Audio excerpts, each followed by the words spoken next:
तमाम देखने और सुनने वालों को अस्सलाम वालेकुम। नाज़रीन ग्रामी, आज की जदीद तरीन टेक्नोलॉजी किसी जादू से कम नहीं। दुनिया के किसी भी कोने में होने वाले वाक़े को दुनिया के आखिरी कोने तक पहुंचाना जदीद टेक्नोलॉजी के लिए इंतहाई आसान और सेकंड्स का काम है।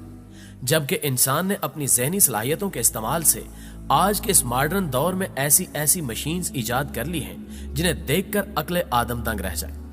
ताहम सवाल यह है कि क्या ज़माने कदीम में भी इंसान इस कदर मॉडर्न हुआ करता था, या फिर यह कि आज की टेक्नोलॉजी से माजी की टेक्नोलॉजी का मवाजना किया जा सकता है। आज की इस वीडियो में हम आपको माजी में होने वाली ऐसी इजादात के बारे में बताएंगे कि आप ज़माने कदीम को मौजूदा दौर से ज्यादा मॉडर्न और टेक्नोलॉजी याफ्ता मानने पर मजबूर हो जाएंगे। इसलिए इस अहम तरीन वीडियो के हर पार्ट को स्किप किए बगैर आखिर तक जरूर देखिएगा। लेकिन आगे बढ़ने से पहले चैनल पर नए शामिल होने वाले दोस्तों से इंतहाई मोदबाना गुजारिश है कि हमारे चैनल को सब्सक्राइब करते हुए साथ मौजूद ना बजने वाले घंटी के बटन को भी बजा दें, ताकि आप हर रोज इसी तरह की दिलचस्प और सनसनीखेज वीडियोस से लुत्फ अंदोज होते रहें। तो आइए चलकर मौजू का आगाज करते हैं। एंटिक-थ्रा मैकेनिज्म। मुअज़्ज़िज़ नाज़रीन ग्रामी, सन 1902 में एंटिक-थ्रा आइलैंड के किनारे एक आर्कियोलॉजिस्ट समंदर की तह में किसी अनोखी चीज की तलाश कर रहा था। वो चाहता था कि कोई ऐसी चीज उसके हाथ लगे जिससे हजारों साल कबल की अक़वाम के रहन सहन और कदीम जमाने की टेक्नोलॉजी के बारे में इल्म हो सके।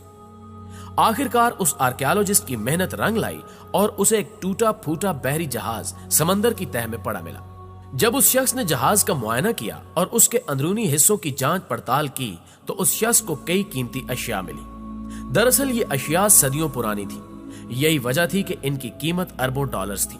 इसी जहाज में उस शख्स को एक लकड़ी का संदूक, ज्वेलरी बॉक्स और एक स्टैचू भी मिला। लेकिन इन सब के अलावा उस आर्कियोलॉजिस्ट को उस जहाज में एक ऐसी नायाब चीज भी मिली जिसके बारे में माहिरीन आसार कदीमा कुछ नहीं जानते थे कि आखिर ये क्या चीज है। ताहम पहले जब इस अजीबो गरीब मशीन का चंद साइंसदानों ने बगौर मुआयना किया तो ये बात सामने आई कि दरअसल ये एक घड़ी है जिसे रोमन शहनशाह ने बनवाया था। लेकिन बाद अज़ां ये मफरूजा गलत साबित हो गया, क्योंकि ये डिवाइस एंटिक-थ्रा आइलैंड पर दरियाफ्त हुई, इसलिए इसका नाम एंटिक-थ्रा मैकेनिज्म रख दिया गया।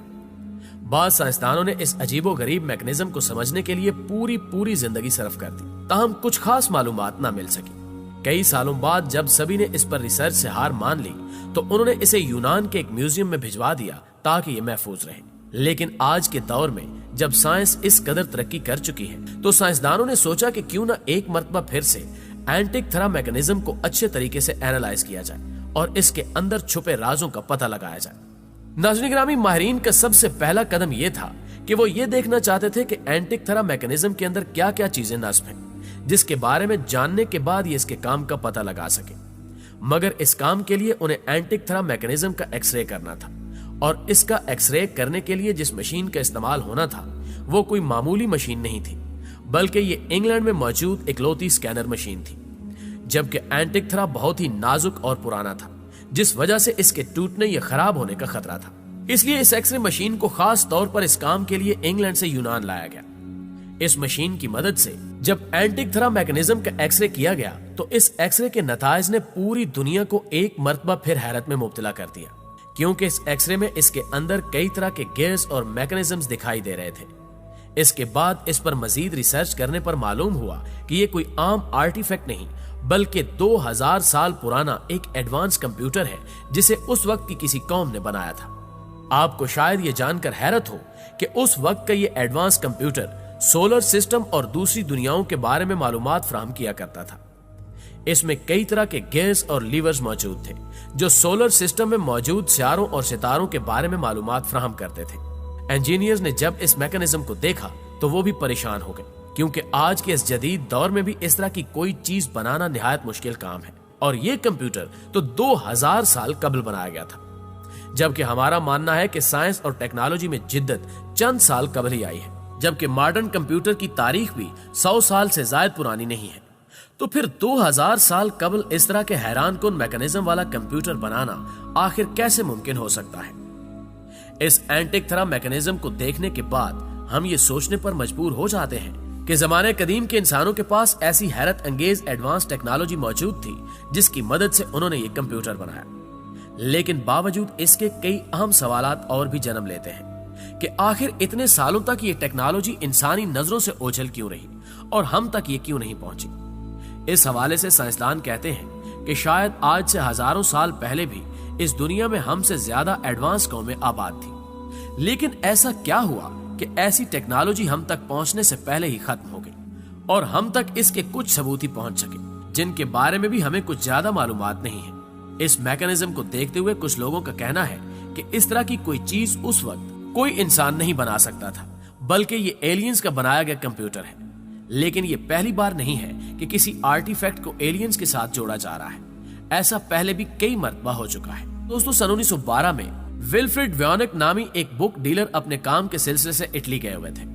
वहां उन्होंने एक बहुत ही पुरानी किताब खरीदी, जिस पर ना तो इस किताब का नाम लिखा था और ना ही उसके लिखने वाले का। इस किताब में कई 100 सफ़ात थे और हर सफ़े पर कुछ डायग्राम्स बनी हुई थी, जबकि इस पर कुछ इबारतें भी तहरीर की गई थी, मगर लिखी गई जुबान को समझना आज के इस मॉडर्न इंसान के बस की बात नहीं थी। विल्फ्रेड ने इस किताब पर तहकीक शुरू कर दी कि इस किताब को किसने, कब, कहां और क्यों लिखा और इसमें लिखी गई जुबान कौन सी है, लेकिन उनके हाथ कुछ न लग सका और 1930 में उन्हें अपने सवालों के जवाब जाने बगैर ही इस दुनिया से रुखसत होना पड़ा। इसके बाद इस किताब का नाम विल्फ्रेड वॉयनिक के नाम पर वॉयनिक मैन्युस्क्रिप्ट रख दिया गया। इस किताब की कहानी यहीं खत्म नहीं हुई, बल्कि इसके राज जानने के लिए चंद क्रिप्टोग्राफर ने इस पर काम करना शुरू कर दिया। यहां आपको बताते चलें कि क्रिप्टोग्राफर उस इंसान को कहा जाता है जो मौजूदा और कदीम जमानों में बोली जाने वाली जुबानों पर अबूर रखते हैं, ताहम किसी को कोई कामयाबी न मिल सकी। यही वजह है कि वॉयनिक मैन्युस्क्रिप्ट को क्रिप्टोग्राफर्स की तारीख की सबसे पुरस्कार किताब माना जाता है। कई सालों बाद क्रिप्टोग्राफर्स इस नतीजे पर पहुंचे कि इस तरह की कोई भी जुबान आज से पहले कभी भी ना तो किसी ने बोली और ना ही तारीख में किसी कौम या कबीले के साथ इस जुबान का जिक्र मौजूद है। ये शायद कोई ऐसी जुबान है जो लाखों साल कबल बोली या सीखी जाती होगी, जिसके बारे में हम अभी तक नहीं जानते, या फिर इसे डीकोड करने का तरीका इंसानों की समझ और पहुंच से दूर है। हत्ता कि इसके आगे आज का मॉडर्न और तेज तरीन कंप्यूटर भी फेल हो चुका है। दोस्तों, इस किताब को देखकर कुछ माहिरीन का मानना है कि हो सकता है इस किताब में इंतहाई जरूरी मालूमात लिखी हुई हो, जिसकी वजह से इसके मुसन्निफ ने इसे इस तरह की जुबान में लिखा जिसे हर कोई आसानी से न पढ़ सके। इस किताब पर जब मजीद तहकीक की गई तो मालूम हुआ कि यह किताब 14वीं सदी में लिखी गई थी। उस वक्त क्रिप्टोग्राफी बहुत ज्यादा आसान थी, लेकिन हैरत की बात यह है उस वक्त की किसी भी जुबान से यह किताब मैच नहीं करती। यही वजह है कि कोई भी आज तक इस किताब को डीकोड नहीं कर सका। लेकिन इस पर कुछ ऐसी डायग्राम्स और तस्वीर बनी हुई हैं जो मौजूदा दौर की अशिया से मेल खाती हैं, जैसा कि फर्नीचर, घरेलू तामीरात और कार्स वगैरह। इसके अलावा इस किताब में और भी कई तस्वीर हैं जो स्पेस में मौजूद गैलेक्सीज से बिल्कुल मिलती हैं। मगर ये किताब किस मकसद के तहत तहरीर की गई और इसे किसने तहरीर किया, ये आज तक एक मुइम्मा ही है। जी तो प्यारे दोस्तों, आज की वीडियो में बस इतना ही। हमेशा की तरह हमें आज भी उम्मीद है कि ये वीडियो आपको बेहद पसंद आई होगी, और अगर वीडियो वाकई अच्छी लगे तो इसे लाइक करते हुए अपने दीगर दोस्तों के साथ शेयर जरूर कीजिएगा। जल्दी हाजिर होते हैं एक और मालूमाती वीडियो के साथ। तब तक अपना और अपने प्यारों का ढेर सारा ख्याल रखिएगा। अल्लाह निगहबान।